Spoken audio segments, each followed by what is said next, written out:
Puerta 2005, Federer 2006, Federer 2007, Federer 2008, Soderling 2010, Roger Federer 2011, Novak Djokovic 2012, David Ferrer 2013, Novak Djokovic 2014, Stan Wawrinka 2017, Dominic Thiem 2018, Dominic Thiem 2019, Novak Djokovic 2020 et puis le 14e contre Casper Ruud en 2022. Allez, on en parle tout de suite.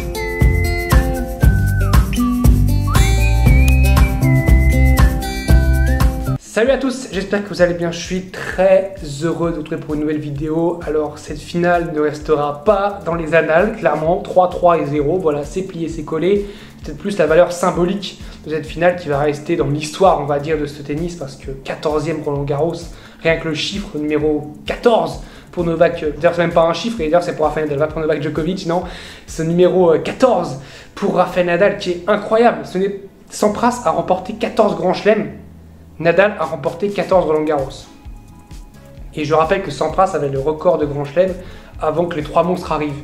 Donc ça veut dire que le record de Grand Chelem de Sampras, qu'on disait quasiment imbattable à l'époque, 14, et bah Rafael Nadal, il a autant de Roland Garros que Sampras de Grand Chelem. Je sais pas si on peut se rendre compte un petit peu de ça. Clairement, Casper Ruud a déjà perdu le match en rentrant sur le court, ça s'est vu direct. Alors il y a eu une petite rébellion à 3-1, où il mène 3-1 dans le deuxième, mais c'est peut-être parce que Nadal commence à faire un peu plus de fautes. Et puis d'ailleurs on le voit, hein, petite rébellion, 3-1, derrière ça fait 6-3, 6-0. Il lui met un 11-0 consécutif, mais franchement Casper Ruud il n'a pas existé parce qu'il ne pouvait pas exister. On l'a vu, son revers a été catastrophique, mais c'est pas étonnant. Le revers de Casper Ruud, il est catastrophique, on le sait. Enfin par rapport à Rafael Nadal, par rapport au très haut niveau évidemment, il a un bon revers globalement, mais son revers là était catastrophique parce que sur le coup droit de Rafael Nadal, tu ne peux rien faire. Et il n'a rien pu faire, sur tout le match, il n'a rien pu faire, il était impuissant. On a senti que c'était le fan de Nadal qui jouait plus qu'un joueur de tennis. Et c'est souvent ça, malheureusement, on a vu Alcaraz à Madrid l'année dernière, c'était le fan de Nadal. Federer, quand il joue contre Berrettini aussi, c'était... Enfin pardon, c'est l'inverse, Berrettini quand il joue contre Federer, c'était le fan de Roger qui a joué. À chaque fois, c'est ça, quand tu joues ton idole et que tu commences déjà à dire « Ouais, je joue Rafa, il m'a accueilli à bras ouverts dans l'académie, c'est vraiment un modèle pour moi », quand tu commences à te mettre un petit peu en dessous de ton adversaire, c'est pas bon. C'est pas bon. Quand tu commences à dire oui, voilà, c'est grâce à lui que je suis là, ça sent pas bon parce que Nadal, lui, c'est grâce à personne qui est là. Enfin, si, grâce à Tony, mais Tony, voilà, c'est pas un joueur. Lui, il arrive, il a envie de défoncer tout le monde. D'ailleurs, il l'a dit, hein, Casper Ruud, que ce n'est pas la seule victime en finale de Rafael Nadal. Je vous ai énuméré juste avant, au début de la vidéo, toutes les victimes de Rafael Nadal. Il y a eu beaucoup de Roger Federer, il y a eu beaucoup de Novak Djokovic, on a eu du Dominic Thiem, David Ferrer, du Puerta, du Soderling, du Casper Ruud, du Wawrinka. Il y a eu tous les styles en plus, vraiment de tous les styles. Ça montre que Nadal est quand même exceptionnel. Pas une finale perdue à Roland Garros. Voilà, qu'est-ce que je vais vous dire d'autre? Il est exceptionnel, franchement, j'ai pas d'autres mots à dire. 22e Grand Chelem, 14e à Roland Garros, il prend 2 longueurs d'avance sur Novak Djokovic. Ça veut dire que Djokovic ne pourra pas doubler Rafael Nadal cette année. D'ailleurs, Rafael Nadal, la vraie question qu'on se posait, c'est avec les rumeurs un petit peu de retraite. Moi, j'y croyais pas trop à ces rumeurs-là. Il a été un petit peu dans le flou, puisqu'il n'a pas dit l'année prochaine, mais il a dit « Je veux tout faire et je me battrai pour continuer ». Ça veut dire quand même qu'il a encore la niaque, qu'il a encore envie d'être là. De toute façon, mentalement, je pense qu'il aura tout le temps envie. Même à 50 ans, il fera « J'ai encore envie d'être là, Roland Garros ». Quand il aura remporté son 25e Roland Garros, oui, on verra si le corps tiendra pour mes 51 ans l'année prochaine. Mais là, pour le moment, ça va, je suis content. Non, mais voilà, mais c'est dingue. Franchement, ce que fait Rafael Nadal, c'est dingue. Il n'y a pas d'autre mot, que ce soit Casper Ruud en face, ou n'importe qui. De toute façon, il aurait gagné. Parce que même s'il ne fait pas un grand match, c'est pas la meilleure finale de l'année, on peut le dire. Hein. C'est d'ailleurs par rapport à la finale de l'Open d'Australie, évidemment, il n'y a pas match. Mais même la finale ne restera pas dans les annales. C'est plus la valeur symbolique, mais bon, même, il a écrasé tout le monde. C'est pas possible, c'est pas possible. Alors même Djokovic, on voyait perdre face à Djokovic en quart de finale. Il gagne en 4. Face à Alexander Zverev, on voit qu'il est dans le dur. J'aurais bien aimé voir quand même face à Zverev, vraiment si Zverev s'était pas pété la cheville, j'aurais bien aimé voir ce qu'aurait fait un Zverev sur tout un match par rapport à Rafael Nadal, parce que je sentais que Nadal quand même sur ce match-là, il était prenable. Je pense que c'était vraiment le match où il était prenable. On l'a vu face à Félix aussi. Félix qui fait un vrai match, qui l'emmène au 5-7 et dans le 5e set, Nadal est encore là, Nadal tient. Et c'est plus par son cœur qui s'est battu plutôt que par son physique. Moi sur ce match-là, il n'y a pas besoin d'avoir du physique pour Rafael Nadal, mais bon, c'est... Franchement, pour Ruud, c'est dommage. Enfin, c'est dommage. Il a le plus grand défi de l'histoire, un petit peu, de battre Nadal à Roland Garros.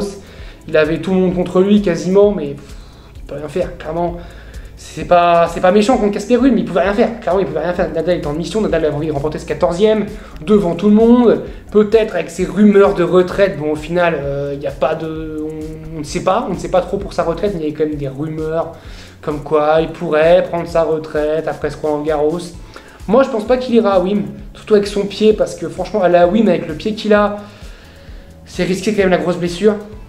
Je pense que je le vois revenir pour un Master 1000. Soit Toronto, soit Cincinnati plus Toronto, parce que Cincinnati c'est juste c'est à côté de l'US Open. Faire l'US Open, et puis après, je sais même pas s'il fait un tournoi en fin d'année, hein, peut-être le Masters, peut-être un petit tournoi avant le Masters, mais bon, franchement, voilà, Nadal, il est tranquille pour le moment, franchement, il a 22 grands chelems, Djokovic, il est à 20, Federer, il est à 20, il a remporté son Roland-Garros, son tournoi, il a encore montré que c'était lui le patron. Il n'y a rien d'autre à dire. Chez Rafael Nadal, il n'y a rien d'autre à dire. Il a été clairement au-dessus, encore une fois, sur cette quinzaine. Et puis même quand il était un petit peu, on sentait un petit peu en dessous, il y avait encore, comment dire, ce côté, la chance du champion, où tout lui souriait, quoi, la cheville de Zverev. C'est terrible pour Alexander Zverev, évidemment. Mais on est obligé de dire que ça porte chance à Rafael Nadal, quand même, cette cheville. Alors peut-être qu'il aurait gagné sans ça, mais on ne sait pas. Cette cheville, quand même, de Zverev lui porte chance dans ce match. Et puis voilà, ça aurait pu tout changer. Zverev aurait pu être là à la place de Casper Ruud. Enfin, la place de Rafael Nadal, pardon. Mais voilà, c'est dommage, c'est dommage, on ne saura jamais. Mais bref, ce 14e Grand Chelem à Roland-Garros, il est légitime, mine de rien. Voilà, c'est son 22e titre du Grand Chelem. Il n'y a rien d'autre à dire sur Rafael Nadal. Dites-moi, vous, ce que vous pensez de Rafael Nadal, parce que j'ai plus les mots. Franchement, j'ai plus les mots pour un tel champion. Mais les trois sont tellement des monstres, tellement des têtes d'affiche.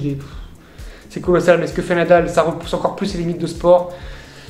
Souffrir, avoir mal, montrer, voilà, se battre, cette hargne, cette grinta espagnole, cette détermination, je suis admiratif de ça. Comme j'ai dit, je suis ni fan de Federer, ni fan de Nadal, ni fan de Djokovic, mais je suis admiratif des trois, admiratif de cette classe qu'incarne Roger Federer, admiratif de, comment dire, ce mental, cette capacité à sauver des balles de match, à revenir de n'importe où de Novak Djokovic, et cette capacité aussi mentale à pouvoir souffrir et à pouvoir continuer à se battre alors qu'il a un pied en compote de Rafael Nadal. Je suis admiratif de ces trois-là pour diverses raisons.